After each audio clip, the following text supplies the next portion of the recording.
Welcome to Yatish Bulletin. I am Traxam from Yatish Center, Vijayawada. I am Pramila, Yatish Center, Vijayawada. ముఖ్యాంశాలు నాస్తికత్వం ద్వారానే సమాజంలో నైతిక విలువలు పెంపొందుతాయి. ప్రముఖ నాస్తికులు గోరా. దేవుడు మానవ కల్పితం. స్వర్గ నరకాలు లేనే లేవు. మతం, గుళ్ళు, గోపురాలు వ్యర్థం. సైన్స్ ఒక్కటే సమాజాన్ని సుఖవంతం చేస్తుంది.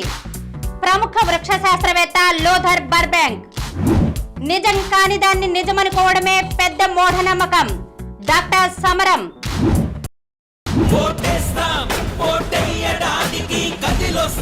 సాధారణ ఎన్నికలు లోక్సభ మరియు ఆంధ్రప్రదేశ్ శాసనసభ 2024 పోలింగ్ తేదీ 13 మే 2024. ఓటు వేయడానికి సిద్ధంగా ఉండండి. తెలివైన ఓటరుగా ఉండండి. నమోదు నుండి ఎన్నికల ఫలితాల వరకు మీ ఓటు వివరాలు, పోలింగ్ స్టేషన్ చిరునామా, అభ్యర్థుల సమాచారం, అన్ని వివరాలు ఒకే చోట. నేడే ఓటర్స్ హెల్ప్ లైన్ యాప్ ని డౌన్లోడ్ చేసుకోండి. Be a smart voter. జారీ చేయువారు ప్రధాన ఎన్నికల అధికారి, ఆంధ్రప్రదేశ్.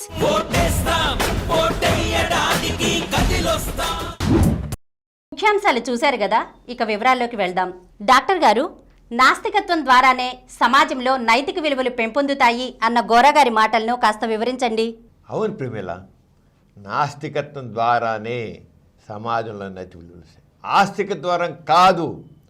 చూస్తున్నాం మనం ఎప్పుడు చూసినట్లయితే 2 పదాలు ఉంటాం, నీతి, అవినీతి అని. నీతి అంటే ఏంటి? మంచి. నీతివంతుడు అంటే మంచి పనులు చేసేవాడు, మంచి ప్రవర్తన కలవాడు. నీతి. అవినీతి అంటే చెడు. చెడు పనులు చేసేవాడు అవినీతి పరుడు. మరి దీంతో పాటే ఇంకొక శబ్దం ఏంటో, నైతికత. సమాజంలో మరి మంచి పెరగాలంటే నైతికత ఉండాలి. అంటే మనం చేసే పనిలో మంచి ఉండాలి. అది నైతికత. మన ప్రవర్తనలో నైతికత, మన ఆలోచనలో నైతికత ఉండాలి. సరే, ఓకే, నీతికి అవినీతికి ఎలా ఉన్నాయి. మరి ఏమంటారంటే ఆస్తికులు, దేవుల్లో నమ్మకం లేకపోతే అంత అవినీతే.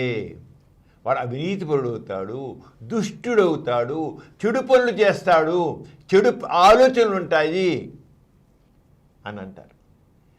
మరి దేవుళ్ళో నమ్మకం ఉంటే వాడు మొత్తం అంతా నీతిమంతుడు, మంచి పనులే చేస్తాడు, అంతా మంచే చేస్తాడని. అంచేత సమాజంలో నీతి కాపాడబడాలంటే దేవుళ్ళో నమ్మకం ఉండాలి. ఇది ఆస్తికులకు వాదన. సమాజంలో నీతి ఉన్న దైవంలో నమ్మకం ఉండాలి. దైవంలో నమ్మకుంటేనే వాడతాడు. దానికి ఏం చేశారు ఆస్తికులు? పాపం, పుణ్యం. ఎవడైతే చెడు పనులు చేస్తారో, అంటే ఎవడైతే అవినీతి పడుకో ఉంటాడో వాడు నరకానికి పోతాడు. ఎవడైతే మంచి పనులు చేస్తాడో వాడు స్వర్గం వస్తుంది. అలాగే ఎవడైతే నీతివంతుడిగా ఉంటాడో వాడికి మోక్షం వస్తుంది, పరమాత్మలో లీనమవుతాడు. అంచేత నీతి. ఇదంతా ఆస్తికత్వం ద్వారానే సాధ్యం అని అంటారు ఆస్తికులు. కానీ వాస్తవం తీసుకుంటే మరి సమాజంలో నీతిని పెంచేది, నీతిని కాపాడేది, నీతిని అందులో ఎక్కించేది దైవ నమ్మకం అన్నట్లయితే చూస్తున్నాం. మరి దేవాలయాల ధర్మకర్తలు ఉంటారు. ఎంతమంది దేవాలయాల దేవుళ్ళో నమ్మకంతో భక్తులు భూముల్ని, వాళ్ళ సంపదల్ని దానం చేస్తే ఈ దేవాలయ ధర్మకర్తలు స్వాహా చేయడం చూస్తున్నాం. అది నీత. అలాగే బాబాలు, స్వామీజీలు చూస్తాం, ధార్మిక బోధన చేస్తారు, దేవుడి గురించి బోధన చేస్తారు, ఎంతో గొప్పగా దేవుడి గురించి చెప్తారు. కానీ వాళ్ళ మాటలతో బుడి కుట్టించి వాళ్ళు చేసే పనులు ఉన్నాయి, తెలుసు కదా. డేరా బాబా లాంటి వాళ్ళు వీళ్ళందరూ ఏం చేశారో ఇప్పుడు జైళ్ళల్లో యావజ శిక్షలు అనిపిస్తున్నారు. అది నీత? ఏది నీతి? అలాగే సమాజంలో మనం చూస్తుంటే రకరకాలైనవి. మరి నీతి అంటే మరి మనుషులందరూ మంచి పని చేయాలి, మనుషులందరికీ మేలు కలగాలి. మరి ఆస్తికత్వంలోనే కులాలు, అగ్ర కులస్తులు అహంకారంతో నిమ్న వర్గాల వాళ్ళని నీచంగా చూస్తారు. అది నీత? ఒకళ్ళు చాలా తక్కువ చూసి, హీనంగా చూసి బాధ పెడుతున్నారు. అలాగే కొంతమంది ఉంటారు, మరి దైవభజన చేస్తుంటారు, చేస్తుంటారు. మరి దేవునికి తీసుకెళ్ళి కానుకలు పెద్ద ఇక తిరుపతి లాంటి చోట్ల ఇంకో చోట్ల వజ్ర కిరీటాలు, బంగారు కిరీటాలు దేవునికి సమర్పిస్తారు. చేసే తర్వాత మైనింగ్లో మోసాలు, ఇంకో పెద్ద మోసాలు, చివరికి వాళ్ళకేమో చివరి వాళ్ళు ఎలా అంటుంటారు, ఏంటి నీత? మరి సమాజంలో చూస్తే స్త్రీలని ఎంతో అణగదొక్కుంచుతున్నారు, అది నీత? ఏమి నీతి? మరి వీళ్ళందరూ ఆస్తులే, దేవునికి ఎంతో కాన్పులు సమర్పిస్తుంటారు, చేసేది ఎంత? మరి వ్యాపారం అవినీతితో కూడిన వ్యాపారం ఇస్తారు, అది నీత? మరి ఆస్తికత్వం, దేవుళ్ళ నమ్మకం కాపాడుతుందా? దేవుళ్ళ నమ్మకం ఇది ఇంత ఎన్ని అవినీతి పనులు జరుగుతున్నాయే సమాజంలో. మరి ఆ దేవుని మీద నమ్మకం ఉన్నవాళ్ళు ఇవన్నీ చేసేది, దేవుని పూజించేవాళ్ళే, దేవుని కానుకలు ఇచ్చేవాళ్ళే. మళ్ళీ ఇంకా చూస్తే ఇలాంటి వాళ్ళందరూ చేసి దేవుని పూజలు చేస్తూ, కానుకలు ఇస్తూ, మరి సన్మానాలు పొందుతూ ఎంతో చేసేది. మరి మనిషి దోపిడీ చేస్తున్నారు, మనిషిని అడగదొక్కుతున్నారు, మనిషిని నిర్దాక్షిణ్యంగా ఎలా చేయాలంత హీనంగా చూస్తున్నారు, అది నీత? మరి ఇక్కడ మన భారతదేశంలో వేసాయి, మరి ఫారిన్ కంట్రీస్లో కూడా మరి తెల్లవాడు నల్లవాడు, ఆ వర్ణవర్షం తెల్లవాడు నల్లవాడు అహంకారంతో ఎంత ఘోరాది ఘోరం పని చేస్తున్నారు, అది నీత? మరి దేవుడు నాడే, వాళ్ళ దేవుళ్ళ నమ్మకం ఉందిగా. మరి దేవుళ్ళో నమ్మకం లేకపోతేనే అంత ఘోరం, దేవుళ్ళో నమ్మకం ఉంటేనే అంత మంచి పని చేస్తారు, అంతా మంచి చేస్తారని చెప్పేది. దేవుళ్ళో నమ్మకం అంటే ధర్మం 4 పాదాలు నడుస్తుంటారు కదా, ధర్మం 4 పాదాల్లో నడుస్తుంది దేవుళ్ళో నమ్మకం అంటే. ఇది 4 పాదాలు నడవ ధర్మమా? ఏది ధర్మం? అరే దేవుళ్ళో నమ్మకం నీతిని కాపాడుతుంది, దేవుళ్ళో నమ్మకం నైతికతని పెంచుతుంది అన్నప్పుడు ఆ నైతికత ఏది? అందుకనే గోరాగారు చెప్పారు, నీతి నిలబడాలంటే, సమాజంలో నీతి పెంపొందాలంటే నాస్తికత్వమే కావాలి అన్నారు. ఎందుకు కావాలన్నారు? నాస్తికత్వం అంటే సమానత్వం, నాస్తికత్వం అంటే సంఘ దృష్టి, నాస్తికత్వం అంటే వ్యక్తి విలువ, వ్యక్తి గౌరవం, అదే నీతి. చెప్పింది చేయడం, చేసింది చెప్పడం నీతి. ఇక్కడ ఆస్తికత్వం ఏంటి? అంతా చెప్పేది ఒకటి చేసేది, చెప్పేది దైవభనులు, చేసేదంతా అందరికి తెలిసిందే. అంచేత దేవుళ్ళో నమ్మకం నీతిని కాపాడుతుంది, దేవుళ్ళో నమ్మకం లేతే నీతిని కాపాడలేరు అనేది కరెక్ట్ కాదు, అది తప్పు, 100%. మరి దేవుళ్ళో నమ్మకం వెళ్ళే స్వర్గం నరకం అన్నారు, స్వర్గం పోతున్నారు. మరి ఎంతమంది నరకం పోతున్నారు? ఏమవుతుంది? అన్ని ఊహలు. దేవుడు ఒక అబద్ధం, ఊహ. స్వర్గం నరకాలు అన్ని అబద్ధాలే. అబద్ధాల మీద నువ్వు నీతిని ఎలా కాపాడగలవు? వాళ్ళు భయపెడి స్వర్గం నరకం భయపెడుతుంది, భయం కలిగిస్తున్న కనీసం నరకం అంటే అన్నారు. ఏమైనా అవుతుందా? అంచేత యథార్థం అనేది ఆచరణలో కనబడాలి. అంచేత గోరాగారు ఏం చెప్పారు? నీతి సామాజిక అవసరం, నీతి సామాజిక అవసరం. ఆసక్తి చేస్తుంది నీతి దేవునికి ప్రియమైనది. అంచేత దేవుని దగ్గర వెళ్ళడానికి నీతి కావాలి అంట. ఇవి దేవుని దగ్గర ఎవడం లేదు. అంటే దేవుని గురించి అది దేవునిది అనుభవం ఉండేదే కాదు, ఏం కాదు కనుక అంతే మోక్షం కూడా నీతి సమాజం కాదు కనుక చెయ్యాల్సిన చెత్త అంతా చేస్తాం, అవినీతి పనులన్నీ చేస్తాం. సమాజంలో ఎంత అవినీతి ఉంది, ఎంత దోపిడీ ఉంది, ఎంత దుర్మార్గం ఉంది. వాళ్ళందరూ ఆస్తికులే, ఎక్కడ నీతి ఉంది? కానీ నాస్తికత్వంలో నీతి సామాజిక అవసరం, ఈ అబద్ధాల మీద నీతి నిలబడడం కాదు, సామాజిక. అంచేత ఎవడైనా తప్పు పని చేస్తే, మంచి పని చెడు పని చేస్తే శిక్షిస్తాడు. అది శిక్షించాలని చెప్తాడు, వాళ్ళని బట్టబయలు చేస్తాడు నాస్తికుడు. ఆస్తికుడు ఏం చేస్తాడు? వాడి పాపాన్ని వాడు పోతాడులే అని ఊరుకుంటాడు. వాడి పాపాన్ని వాడు చూస్తే పోతాడులేని, లేతే దేవుడు వాడి గతి చూస్తాడులే అని నిర్లిప్తత ఉంటుంది ఆస్తిక సమాజంలో. అంచేత అవినీతి కూడా అవినీతి చేస్తూనే ఉంటాడు. కానీ నాస్తికత్వంలో నీతి సామాజిక అవసరం కనుక చెక్ చేస్తుంది సమాజంలో వికసిస్తారు. నాస్తిక సమాజంలో వ్యక్తులు చెక్ చేస్తారు అవినీతి పనులు. అక్కడ చేస్తారు, వాడి పాపనుడు పోతాడులే, దేవుడు చూసుకుంటాడులే అన్నంతో ఈ అవినీతి అంతా కొనసాగుతూ ఉంటుంది. నీతి సామాజిక అవసరం ఎప్పుడున్నామో దాని దగ్గర, అందుకని మనం ప్రజాస్వామ్య వ్యవస్థ పెట్టుకున్నాం. నాస్తికత్వం ప్రజాస్వామ్య వ్యవస్థ, బహిరంగ విధానము, చట్టం వెంటనే అవినీతిపై చట్టం శిక్షించాలి. కానీ ఆస్తిక ధోరణిలో ఉన్నప్పుడు చట్టాలు కూడా అమలుపడవు సరిగ్గా. అలా కాదు, నీతి సంఘావసరం అన్నప్పుడు చట్టం బలీయంగా ఉంటుంది. చట్టం తన పని చక్కగా చేస్తుంది.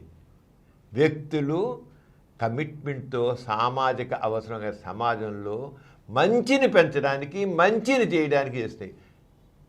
అందుకోసం నాస్తికత్వం చక్కగా ఉపయోగపడుతుంది. నాస్తికత్వం ద్వారానే సమాజంలో నైతిక విలువలు పెంపొందుతాయి.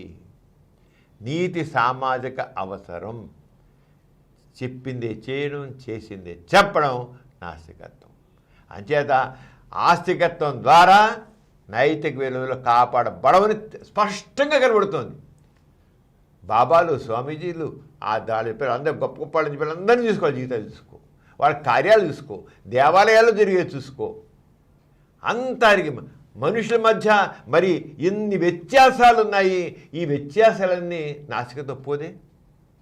సమానత్వం, వ్యక్తి గౌరవం, మనిషికి సమానమైన అవకాశాలు అందరికీ ఈ రంగంగా ఉండేవాడు కదా. నీతి పెంపొందేది కేవలం నాస్తికత్వం ద్వారానే, ఆస్తికత్వం కాదు. ఆస్తికత్వం ద్వారా అయినట్లయితే సమాజంలో ఇంత అవకతవకలు, ఇంత అసమానతలు, ఇంత దోపిడీ, ఇంత దుర్మార్గం ఉండవు. అంచేత నీతి దేవుళ్ళో నమ్మకం లేకపోతే సమాజం నీతి ఉండదన్న మాట అబద్ధం. దేవుడికి ఎంత అబద్ధం, ఈ మాట కూడా అంత అబద్ధం. అబద్ధాల మీద ఆస్తిక వ్యవస్థ ఉంది. అబద్ధాలు ఎప్పుడు నీతిని పెంచవు. అబద్ధం చెప్పడమే అది పెద్ద అవినీతి. అసలు నీతి గురించి మాట్లాడమే, ఆస్తులు నీతి గురించి మాట్లాడమే పెద్ద తప్పు. అదే పెద్ద అవినీతి. అంచేత నైతిక విలువలు కావాలి. అది నాస్తికత ద్వారా వస్తాయి. గోరాగా చెప్పిన 100 రూపాయలు సమాజంలో నీతి పెంపొందాలంటే నాస్తికత్వమే కావాలనేది 100 రూపాయలు నిజం. డాక్టర్ గారు, మన ప్రతి బులెటిన్లో సామాజిక పురోభివృద్ధికి, మానవ కళ్యాణానికి తోడ్పడిన ఒక ప్రముఖ మహనీయుని గురించి చెప్పుకుంటున్నాం కదా, ఈసారి ఎవరి గురించి చెబుతున్నారు? ప్రిమిల, దేవుడు మానవ కల్పితం. స్వర్గ నరకాలు లేనే లేవు. మతం కానీ, గుళ్ళు గోపురాలు కానీ ఇవేవి కూడా మానవత్వాన్ని పెంచవు. ఇవి అవసరం లేదు. కావాల్సిన కేవలం సైన్స్. సైన్స్ ఒక్కటే ఈ సమాజాన్ని ముందుకు తీసుకెళ్తుంది. శాస్త్రీయ విజ్ఞానం కావాలి, శాస్త్రీయ దృక్పథం కావాలి. అంతేగాని ఈ గుళ్ళు గోపురాలు, ఈ మతాలు కాదు అని ఖరాఖండిగా చెప్పిన వ్యక్తి లూథర్ బర్బాంక్. ఈయన అమెరికాలో ఆయన పెద్ద బాటనిస్ట్ అంటే వృక్ష శాస్త్రజ్ఞుడు. ఆయన రోజున చర్చిలో మాట్లాడుతూ ఇంత ఇదిగా చెప్పారు సార్, ఇవన్నీ దేవుళ్ళ అబద్ధాలు, ఇవన్నీ మూఢనమ్మకాలు, అసలు మీ మతం అనేది వేస్ట్, సమాజానికి ఎందుకు పనికిరాదు, ఈ సమాజం వెనక్కి మళ్ళిస్తుంది, మనుషుల్ని పనికిరాకుండా చేస్తుంది, నిర్వీర్యం చేస్తుంది. ఆయన ఒక చర్చిలో మాట్లాడితే క్రైస్తవ మతాధిపతులు మొత్తం ఆయన తిరుగుబాటు చేశారు, వెలేశారు ఆయన్ని. మీరు వెలేసుకుని అసలు ఈ మతమే తప్పని అన్నాడు. వెలేసుకోండి, నాకే, నేను చెప్పేదే నిజం. ఈ మతాలు పనికిరావు, ఈ చర్చిలు పనికిరావు, ఈ గుళ్ళు గోపురాలు పనికిరావు, ఈ సమాజానికి ఎందుకు పెరగవు. కేవలం సైన్సు, సైంటిఫిక్ నాలెడ్జ్, సైంటిఫిక్ టెంపరే కావాలి, కానీ ఇది కాదని ఖరాఖండిగా చెప్పిన వ్యక్తి బర్బాంక్, లూథర్ బర్బాంక్ అన్నమాట. ఈయన ఇంకా అమెరికా మొత్తం తిరిగిదే. ఆయన పెద్ద శాస్త్రజ్ఞుడు, మరి బాటనిస్ట్ అంటే వృక్ష శాస్త్రజ్ఞుడు. వచ్చేది అంత వాడు కూడా చేయి. అక్కడి ఆయన ఎప్పుడు ఈయన అమెరికా తూర్పు రాష్ట్రం ఏంటి మసాచుసెట్స్లో 1849లో పుట్టారు. ఈయన చాలా విజ్ఞానం సంపాదించిన తర్వాత ఇక అక్కడి నుంచి డార్విన్ ఎవల్యూషన్ థియరీని బాగా అధ్యయనం చేశారు, చాలా గంట పెట్టారు. అక్కడి నుంచి అంతేకాకుండా వృక్షశాస్త్రం మీద ఎన్నో పరిశోధనలు చేశారు. ఆయన చివరికి ఆయన ఈ మొక్కల్ని అంటుకట్టడం, ఈరోజు మనం అంటుకట్టడం చూస్తాం. ఒక చెట్టుకు వచ్చి అంటుకట్టి ఒకదానికొకటి, ఒక వేప చెట్టుకి ఇంకోటి అంటకి ఇంకో కొమ్మ అంటుకట్టడం, లేకపోతే ఒక మామిడి చెట్టుకి ఇంకో కొమ్మ అంటుకట్టడం, ఆ చెట్టుకి పూలు పూయించడం, లేదా కాయలు కాయించడం అని మనం చూస్తూ ఉంటాం. ఇవన్నీ ఎన్నో చేశారు ఆయన. అలాగే పొటాటో, మన బంగాళాదుంప అనేక రకాల బంగాళ అత్యధికమైన ఈల్డ్ మంచి వచ్చేట్లు చేయడం కోసం చేస్తే చివరికి ఆయన పొటాటో బర్డ్ బ్యాంక్ పొటాటోని కూడా పేరు వచ్చింది. ఆయన పేరు పెట్టారు.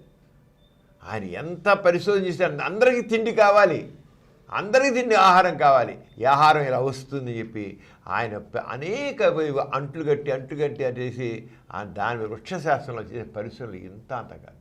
అనుక్షణమైన ఈ సమాజంలో అందరికీ సమానమైన అవకాశాలు ఉండాలి, అందరికీ అన్నవస్త్రాలు ఉండాలి, అందరికీ అన్ని అవకాశాలు అందుబాటులో ఉండాలి. ఇదే థియరీ. నాస్తికుడు అందుకనే బహిరంగ నేను నాస్తికుణ్ణి అని ప్రకటించుకున్నాడు. ఏదో శాస్త్రీయ విజ్ఞాన నేను నాస్తికుణ్ణి. ఈ సమాజంలో మనుషులందరికీ సమానమైన అవకాశాలు రావాలి, సమానమైన గౌరవం కావాలి. ప్రతి వ్యక్తి సైంటిఫిక్గానే ఆలోచించాలి, ప్రశ్నించే తత్వం కావాలి. అంత సైంటిస్ట్గా ఆలోచించాలి. అలాగైనా రకరకాల అనేక వందల వేల మొక్కల మీద పరిశోధన చేసి వాటిని ఉత్పత్తి చేసే రకాలు చేసి 5 గ్రంథాలు మొత్తం చేశారు. అది బాటనీ దాంట్లో అది చాలా ప్రసిద్ధి పొందాయి. అనేక వృక్ష చేసి ఆయన పరిచయం. అలాగే ప్రతిదీ కూడా పరిశీలన కావాలి, ప్రత్యక్ష నిర్ధారణ కావాలి. అంతేగాని ఉట్టేటి మాటలు కాదు. చేసి చూపించు, కబుర్లొద్దు, చేసి చూపించు. అందుకే నేను ఊరికి ఈ చేతిలో సిద్ధాంతం చెప్పలేదు. బాటనీలో అంత ప్రత్యక్షంగా చేసి చూపించాడు. సైన్స్ అంటే అంత అంతే. అరంగానే ఆయన తీసుకొచ్చి ఆయన యూజెస్ థియరీ. ఈ సమాజంలో పిచ్చోళ్ళు పనికిన వాళ్ళు ఉన్నారు, అలాంటి జాతి కాదు. ఎలా అయితే చెట్లలో నిర్వీర్యమైన చెట్లను తీసుకెళ్ళి వాటిలో మార్పు తీసుకొచ్చి మంచి మంచి చెట్లు వృక్ష జాతులు మనం ఎలా పెంచుతున్నాము, మనుషుల్లో కూడా ఆ రకమైన మంచి జాతిని వచ్చేట్టు చేయాలి. అంటే జెనెటిక్ ఇంజనీరింగ్ మనుషుల్లో కూడా ఒక మనిషి ఆరోగ్యమైన జాతి, మేధా సంపద కలిగిన జాతి యూజెస్ థియరీ ఉంది. దాని ప్రకారం ఆయన కూడా చేశారు. అలాగే థామస్ ఆల్వా ఎడిసన్తో కూడా కలిపి ఆయన చేశారు. థామస్ ఎడిసన్ ఇద్దరు చాలా క్లోజ్గా ఉన్నారన్నమాట. ఆ రంగా చేశారు. తర్వాత ఒకసారి ఒక హెన్రీ ఫోర్డ్ ఆయన పునర్జన్మ ఉంది ఆయన మాట్లాడుతుంటే, పునర్జన్మ అంటే అది ఎవడే అసలు పునర్జన్మ లేదు, పునర్జన్మ ఉంది అని మాట్లాడేవాడు ఒట్టి మూర్ఖుడు అని చెప్పాడు హెన్రీ ఫోర్డ్కి. ఒట్టి మూర్ఖుడు, అజ్ఞాని. పునర్జన్మలు, పరలోకాలు ఇవన్నీ కూడా అబద్ధాలు. ఈ అబద్ధాల మీద మాట్లాడేవాడు మూర్ఖుడు. అంటే ఎంత ధైర్యం కాదు మనిషికి, ఎంత గుండె ధైర్యం. అంతా మతస్థులు అంత చేసినవాడు. అలాగే ఆయన చివరికి ఆయన 1926 ఏప్రిల్ 11న మరణించారు. ఆయన మరణించినప్పుడు ఆయన అనేక చెట్లు నాటాడు. మొత్తం పర్యావరణం కావాలని చేసి చెట్లు నాటాడు. ఆయన చేస్తే ఆయన చివరికి ఒక చెట్టు, ఏ చెట్టు అయితే నాటాడో పర్యావరణ చెట్టు నాడాడో ఆ చెట్టు నీడలోనే ఆయన సమాధి చేశారు. చేసినప్పుడు ఆయన సమాధి చేసినప్పుడు చెప్పేవాడు, అమెరికా నుంచి అన్ని చోట్ల జనం 10,000 మంది పైగా వచ్చే అక్కడ అటెండ్ అయ్యారు సమాధికి ఆయన చేశాడు. అంటే ఆ మనుషుల్లో చైతన్యం. ఎప్పుడైతే ఒక విషయాన్ని శాస్త్రీయంగా చెప్తామో అది జనాలు తీసుకుంటారు. ఆయన మొదటి చివరి దాకా ఈ మతం పనికి రాదు, ఈ మత విశ్వాసాలు పనికి రావు, ఈ మూఢనమ్మకాలు పనికిరావు, జ్ఞానాల సైన్స్ నమ్మాలి, సైంటిఫిక్ ఆలోచించాలి అని చెప్పి చేసిన వ్యక్తి అనమాట. ఇలాంటి వ్యక్తుల వల్లనే ఈ సమాజం. నేను నాస్తికుణ్ణి అని బహిరంగ ప్రకటించుకున్నాడు. నాస్తికత్వం ద్వారానే వస్తుంది సమాజం ముందుకెళ్తుంది.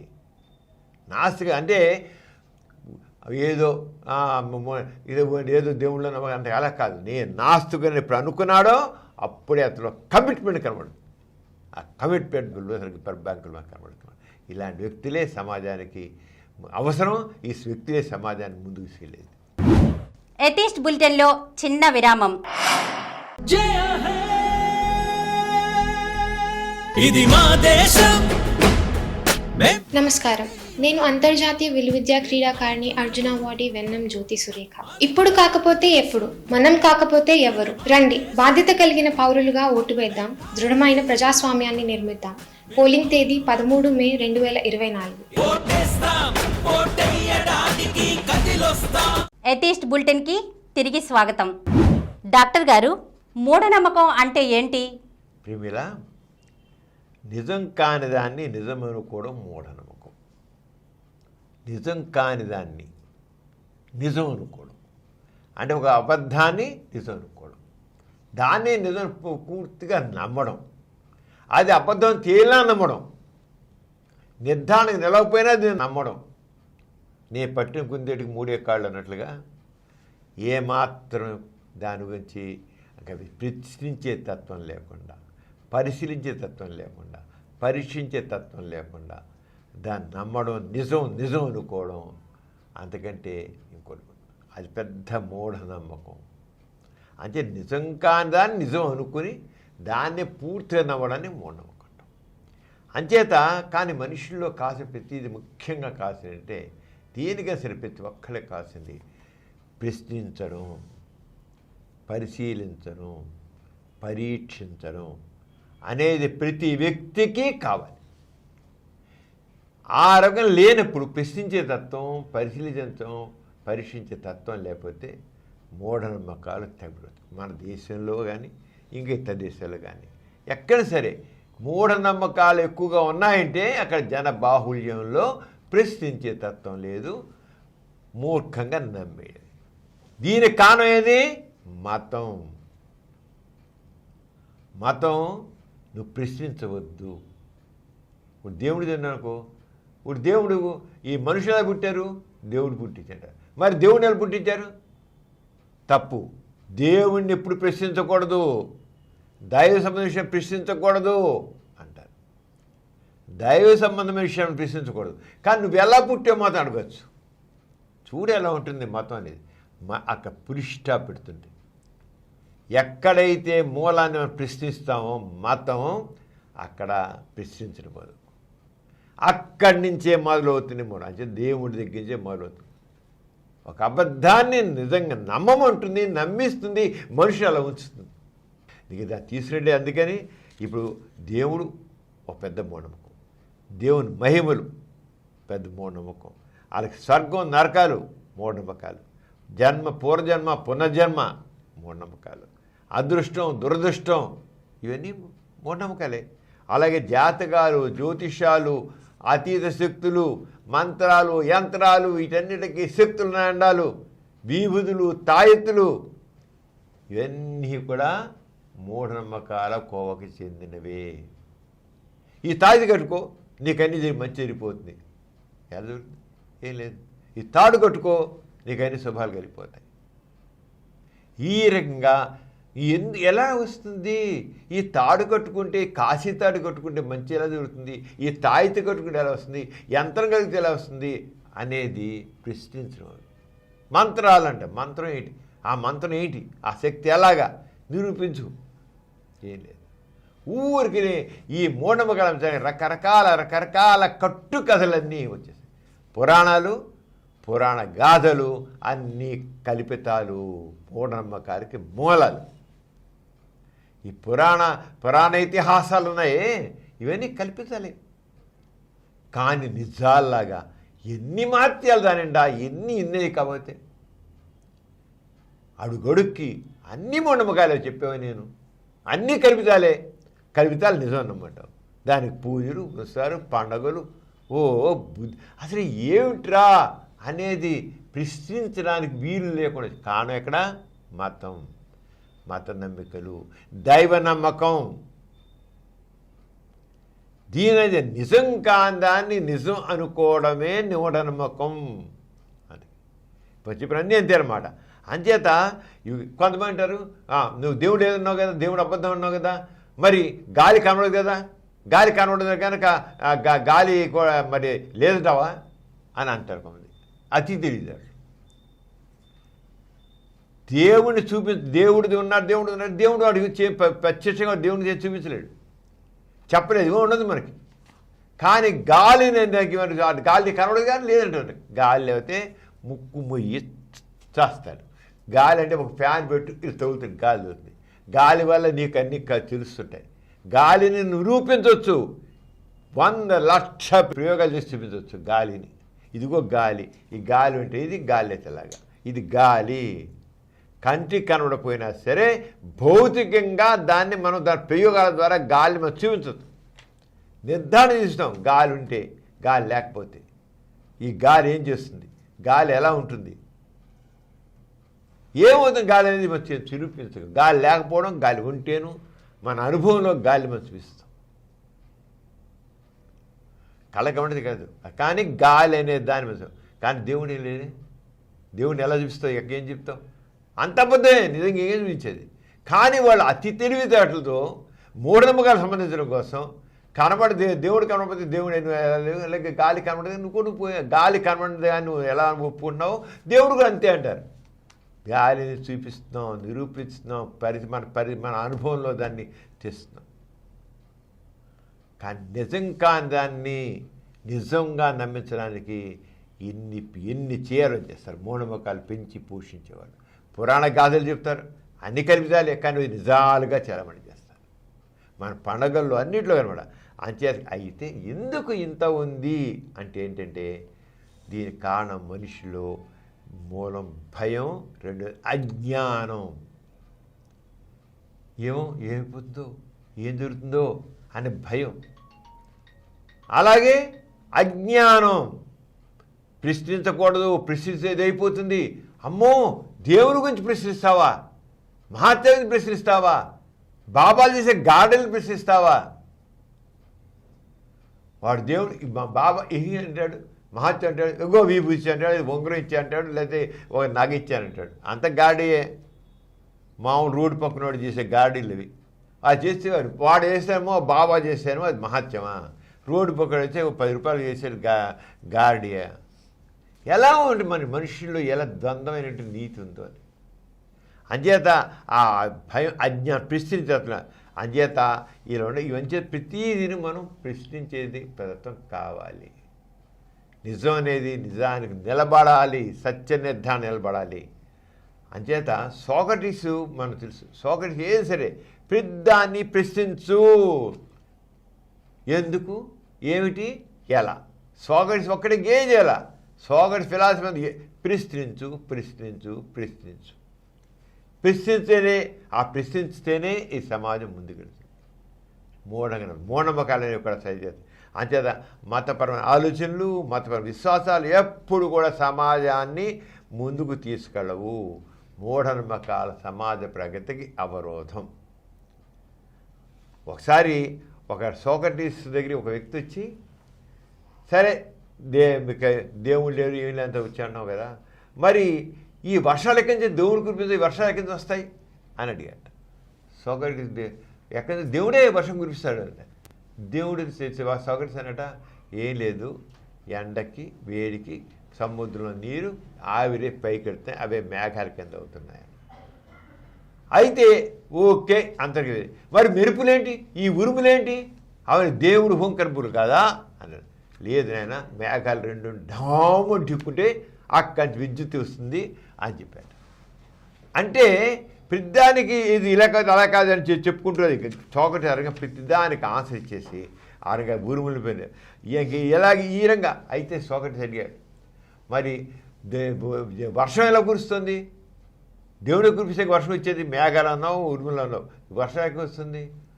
సరే దేవుడే కురిపిస్తున్నాడు అన్నాడు. వర్షం గురించి చెప్పేది. నిజంగా దేవుడే ఈ మేఘాలు సృష్టించి దేవుడే వర్షాలు కురిపిస్తుంటే కరువు కాటకాలు వస్తున్నాయి, అనావృష్టి ఉంటుంది, వర్షాల కొరకు పంటలు నాశనం అవుతాయి, ప్రజలు తిండిలేకి చచ్చిపోతున్నారు. మరి ఎందుకు వర్షాలు కురిపించట్లా దేవుడు? అక్కడ మేఘాలు చెప్పి సృష్టించే దేవుడే, వర్షాల గురించి దేవుడు అయితే అనావృష్టి వచ్చినప్పుడు వాడు ఎందుకు వర్షం కురిపించడు? వాడు నోటలు పెట్టాడు. అంచేత ఎక్కడో కాదు, ప్రతి దాన్ని అలా ప్రశ్నించుకుంటూ వెళ్ళాలి, పరిశీలిస్తూ వెళ్ళాలి, పరీక్షిస్తూ వెళ్ళాలి. ఆగిపోద్ది సోకటి సార్. అదే చేశారు. ఎప్పుడైతే ప్రశ్న ఆగిపోతుందో మూఢనమ్మకం అక్కడ మొదలైపోతుంది. పరిశీలించడం అయిపోతుందో మూఢనమ్మకం మొదలవుతుంది. పరీక్షించడం అయిపోతుందో అక్కడ మూఢనమ్మకాలు వస్తాయి, మోసాలు మొదలైపోతాయి. అంటే మానవ జీవితంలో రీజనింగ్ బుద్ధి ఉపయోగించు. జంతువులకి వాటికి ఆ రీజనింగ్ ఆలోచించే శక్తి లేదు మనుషులకు. కానీ మనుషులు కూడా ఈ మతం ఏం చేసిందంటే మనుషుల్ని ఆలోచించకుండా చేసింది, రీజనింగ్ లేకుండా చేసింది, క్వశ్చనింగ్ లేకుండా చేసింది. అందుకే నేను మూఢనమ్మకాలు తీసుకో. తుమ్మితేమో అదే అరిష్టం, ఏదో శక్కును ఓసే అరిష్టం, ఈ శక్కునారేంటి, ఇవన్నీ ఇవే మన ప్రతి ఒక్కరిని చూసి ఎన్ని రకాలుగా ఉన్నాయి.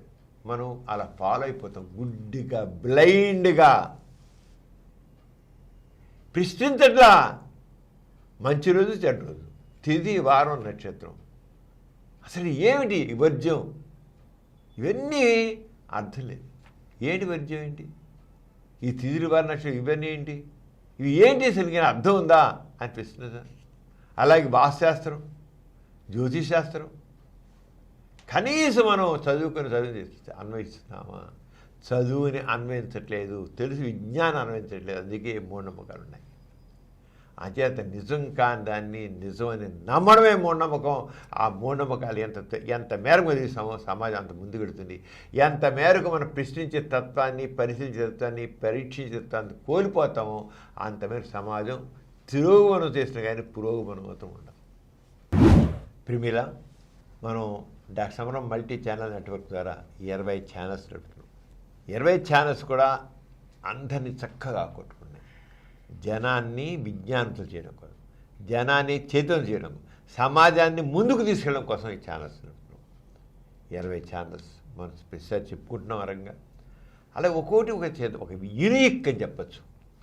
అలాగే కన్జ్యూమర్ అవేర్నెస్, వినియోగదారుల అవగాహన అనేది చాలా అవసరం. వినియోగదారుల అవగాహన లేకపోతే, వినియోగదారునికి అవగాహన లేకపోతే ఎంతో మోసం జరుగుతుంది, ఎంతో దోపిడీ జరుగుతుంది, అలాగే ఎంతో నష్టపోవడం జరుగుతుంది. అలా కాకుండా ఈ కన్జ్యూమర్ అవేర్నెస్ ఎప్పుడైతే ఉంటుందో ఆ అమ్మేవాడు జాగ్రత్తగా ఉంటాడు, తీసినవాడు కూడా తన బాధ్యత గుర్తిరుగుతాడు, తనకు హక్కుల్ని కాపాడుకుంటాడు. వినియోగదారుని కూడా హక్కులు ఉన్నాయి. తన హక్కుల్ని కాపాడుకుని చక్కగా సరైన వస్తువు తీసుకుంటాడు. సరే దానికే సరైన దాని తగ్గట్టుగా తను చేసే దాన్ని ఖర్చు పెట్టే ప్రతి నయ పైసాకి వాడు చక్కగా సరైన ఫలితం పొందుతాడు. అలాగే సరైన ఆ వస్తువును పొందుతాడు. అంచేత వీటికి అవగాహన చాలా అవసరం. వినియోగదారుల అవగాహన ఎంత అంటే ఇంత కాదు. ఆ అవగాహన లోపం వల్లే సమాజంలో ఇన్ని కల్తీ సరుకులు వస్తున్నాయి, ఇంత నాసిరకం సరుకులు వస్తున్నాయి, అర్థం పరచడానికి ఇంత ఖరీదైనది వస్తువులు వస్తున్నాయి. రకరకాలుగా వినియోగదారు దోపిడీకి గురవుతున్నాడు, మోసానికి గురవుతున్నాడు. అంచేత కన్జ్యూమర్ అవేర్నెస్ కావాలి. దానికోసమే డాక్టర్ సమరం కన్జ్యూమర్ అవేర్నెస్ ఛానల్ ఒకటి, వినియోగి. దాని ద్వారా ఈ కన్జ్యూమర్కి సంబంధించిన అవగాహన పెంచడం కోసం రకరకాల కార్యక్రమాలు దీంట్లో ఈ ఛానల్లో పెట్టాం. అలాగే కన్జ్యూమర్స్ రకమైన చట్టపరంగా ఎన్నో రక్షణ కార్యం ఉంది వాళ్ళకి చట్టపరంగా. దాని గురించి అవగాహన కావాలి. అవగాహన లేకపోవడం వల్ల ఏం జరుగుతుందని. అంచేత ఆ చట్టాలు ఏమున్నాయి, ఎలాంటి కేసుల్లో ఎలాంటి తీర్పులు చేయని చెప్పడం. డాక్టర్ పివిఎస్ మూర్తి గారు దీంట్లో ఈ రంగంలో చాలా ఆయన పాపులర్ అయిన ఆయన ఈ కార్యక్రమాన్ని మొత్తం ఆయన నిర్వహిస్తున్నారు. ఆ కన్జ్యూమర్ అవేర్నెస్ గురించి మన ఛానల్లో వినియోగి అనే కార్యక్రమంలో ఎన్ని రకాల కార్యక్రమం చేస్తున్నాం అనేది కొంచెం తెలుసుకుందాం. ఆ రంగ జనాలు తప్పకుండా చూడాలి ఈ కార్యక్రమాలు. ప్రతి వాడు చేతులంతా కావాలి. ప్రతి ఒక్కరికి నువ్వు నేను అందరం కూడా వినియోగదారులమే. వినియోగదారు కాని వాళ్ళు లేడు, ప్రతివాడు వినియోగదారుడే. అంటే వినియోగదారులకి అవగాహన కావాలి, చక్కని అవగాహన కావాలి. విజ్ఞానం దాన్ని చేస్తాం. ఇప్పుడు ఎటువంటి కార్యక్రమాలు మనం ఇంతవరకు వచ్చేవో తెలుసుకుందాం. ఇప్పుడు ఒక చిన్న ప్రోమో చూస్తాం, చూడాలనుకుంటున్నాం.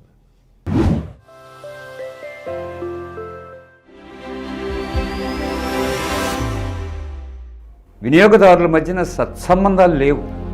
Consumer solidarity is the need of the hour అని ఇప్పుడు మొత్తం ప్రపంచవ్యాప్తంగా అందరూ అంటున్నారు.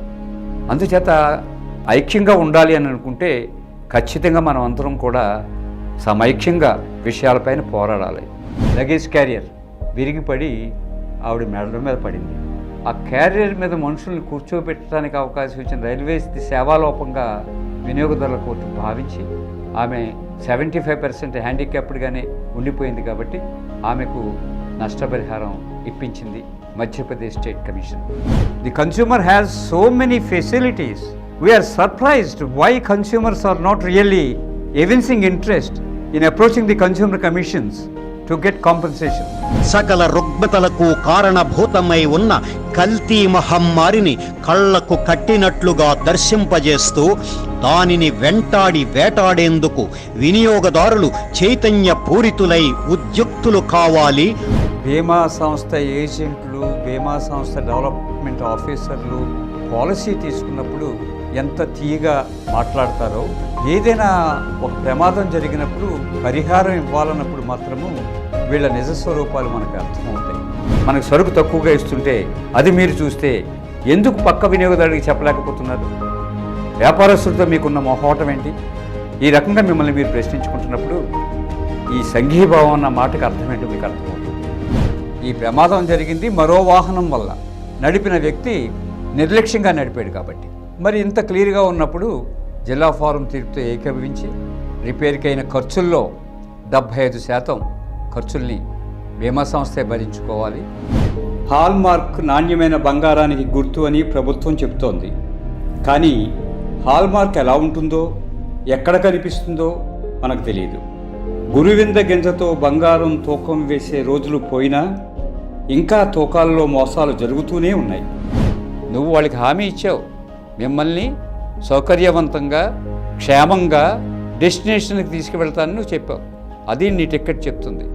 మృతుడి భార్యకి ఇంచుమించు 10 లక్షల రూపాయల వరకు పరిహారం ఇమ్మని చెప్పింది. ఇలా ఎన్నో మంచి తీర్పులు తీసుకోవచ్చు. కానీ వినియోగదారుడు జిల్లా కమిషన్ ఆశ్రయించాలి. ఏదో జరిగిపోయింది కదా అని చెప్పి కర్మ సిద్ధాంతాన్ని పెట్టుకుని ఏదో జరిగిపోతాయిలేండి ఇంకా మనం చేయగలిగింది ఏముంది అన్న నిరాశతో ఉంటే మాత్రము ఇటువంటి తీర్పులు వచ్చే అవకాశం ఉండదు. చివరి వరకు సుప్రీంకోర్టు వరకు వెళ్ళాడు. వెళ్ళి తనకి రావాల్సిన పరిహారాన్ని పొందగలిగాడు.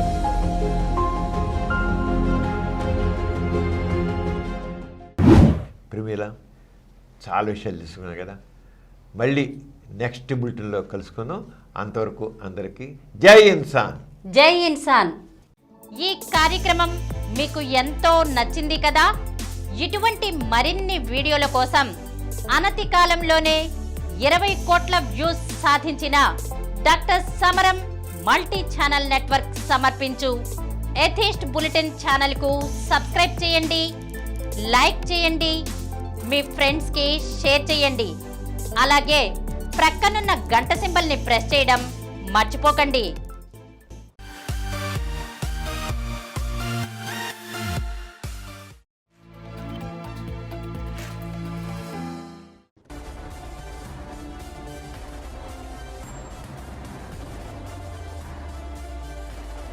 Please download Samaram multi-channel app and watch your favorite channels from your mobile. App available on Google Play Store and subscribe to the channels.